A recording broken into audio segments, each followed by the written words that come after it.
Hello and welcome back to Project Luxury. When China's third aircraft carrier embarked on its inaugural voyage recently, Western media focused on its size, potential aircraft capacity, and comparisons with U.S. counterparts. However, scant attention was paid to China's own perspective on these carriers and their broader significance.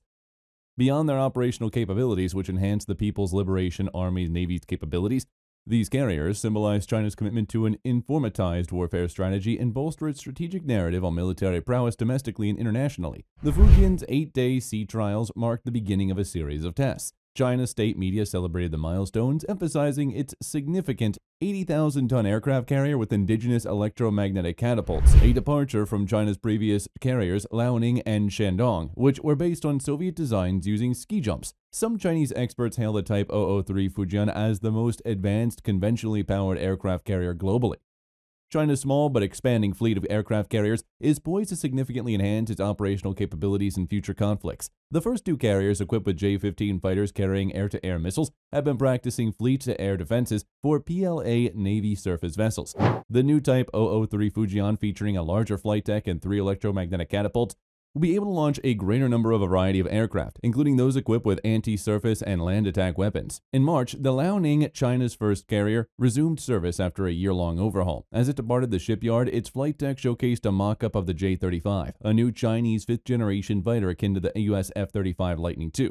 This development suggests a potential expansion of the PLA Navy carrier's air wing capabilities, potentially aligning with the Fujian's anticipated readiness for combat operations by 2025 and 26. These advancements highlight China's strategic investment in bolstering its naval power, enhancing its ability to project military force and protect its maritime interests. The evolution of its carrier fleet marks a significant step in modernizing its naval capabilities, with implications for regional and global military dynamics. The inclusion of catapults on the Fujian will significantly enhance the PLA Navy's operational capabilities, unlike China's older ski jump carriers, which rely on helicopters or land-based aircraft for airborne early warning and control.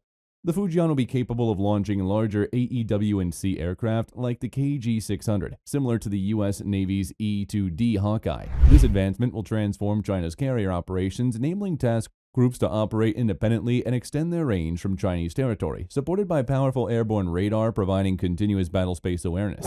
However, beyond their strike and sensor capabilities, China's carriers play a crucial role within the PLA strategy of informationized warfare.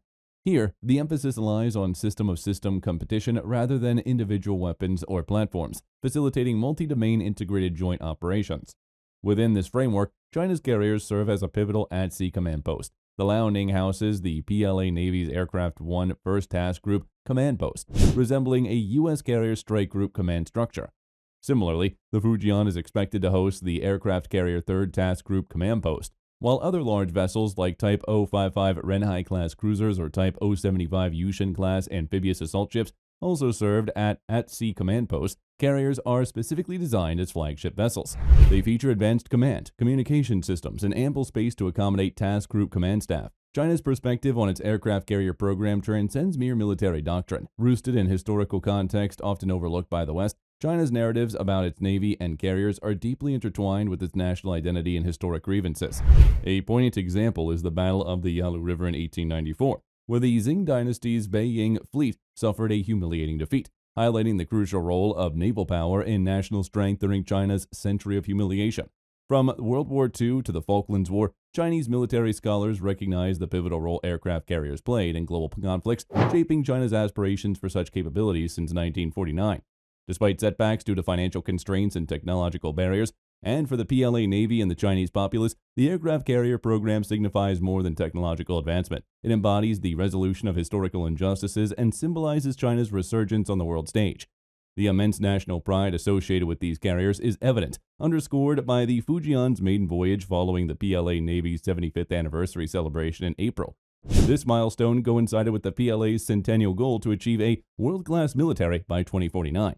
Echoing Chairman Xi Jinping's vision of a powerful and modern navy as integral to realizing the Chinese dream of national rejuvenation. The PLA's daily coverage of the anniversary and Fujian's launch was laden with symbolism, emphasizing China's readiness to confront formidable adversaries with ships that are now deemed comparable to those of its rivals. This narrative reflects China's strategic ambition and historical narrative, positioning its aircraft carriers not just as tools of defense, but also as potent symbols of national pride and resurgence.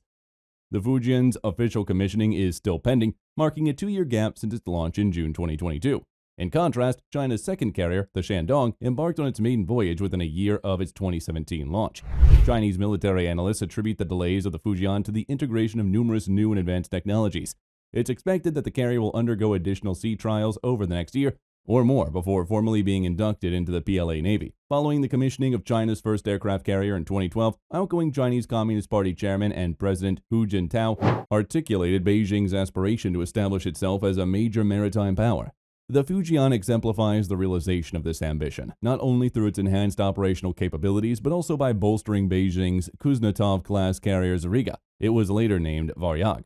Purchased as an incomplete hull from Ukraine in 1998, China extensively refurbished and modernized it for service. Commissioned into the People's Liberation Army Navy in 2012, the Liaoning played a crucial role in establishing China's operational expertise in carrier operations.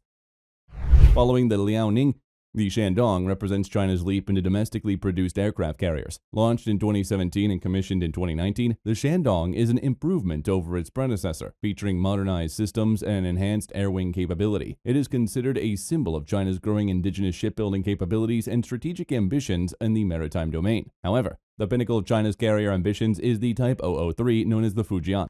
The carrier marks a significant technological leap for the PLAN, incorporating advanced features such as electromagnetic catapults and an enlarged flight deck. The Fujian is expected to accommodate a larger air wing and support operations with heavier aircraft, including those equipped for anti-surface and land attack missions. Its development underscores China's aspirations to rival the capabilities of established naval powers like the United States. The cost associated with these carriers reflects China's commitment to enhancing its naval capabilities. While specific figures are closely guarded, the development and construction of each carrier involves substantial expenditures on research, development, and infrastructure. The Liaoning's refurbishment alone is estimated to have cost billions of dollars, considering the extensive modifications required to make it operational. Similarly, the indigenous production of the Shandong and Fujian involves substantial investments in shipbuilding technology, advanced weaponry, and aviation systems. The Fujian, with its cutting-edge technologies like EMALs and improved combat capabilities, is likely the most expensive among China's carriers due to its status as the next-generation platform. Beyond their military utility, these carriers serve as potent symbols of China's rising maritime power and global ambitions. They protect Beijing's capability to assert influence over distant waters and contribute to regional stability and security. Moreover, they are integral to China's broader strategy of securing maritime interests, safeguarding sea lanes critical for energy and trade, and asserting sovereignty in disputed maritime territories. In conclusion, China's investment in aircraft carriers represents a strategic imperative to modernize its naval force and assert itself as a major maritime power. The Liaoning, Shandong, and Fujian embodies China's journey for acquiring refurbished vessels to developing advanced indigenous carriers, reflecting its evolving military capabilities and global aspirations in the 21st century. China's investments in its aircraft carriers are shaped by strategic considerations regarding its regional rivals, particularly the United States and India. Both countries operate multiple aircraft carriers that significantly outmatch China in terms of numbers and operational experience. The U.S. Navy, with its fleet of 11 nuclear-powered supercarriers, remains the dominant force in global maritime operations, capable of projecting power across the world's oceans. India, meanwhile, has been expanding its carrier fleet, with plans to operate 3 carriers by the mid-2020s, including the indigenous INS Vikrant and the acquisition of the second-hand INS Vikramaditya from Russia. These developments underscore a competitive dynamic in the Indo-Pacific region, prompting China to bolster its naval capabilities as part of its broader military modernization efforts. That was all from us today for this video, folks. For more similar content, make sure to subscribe to Project Luxury. See you in the next one. Luxury.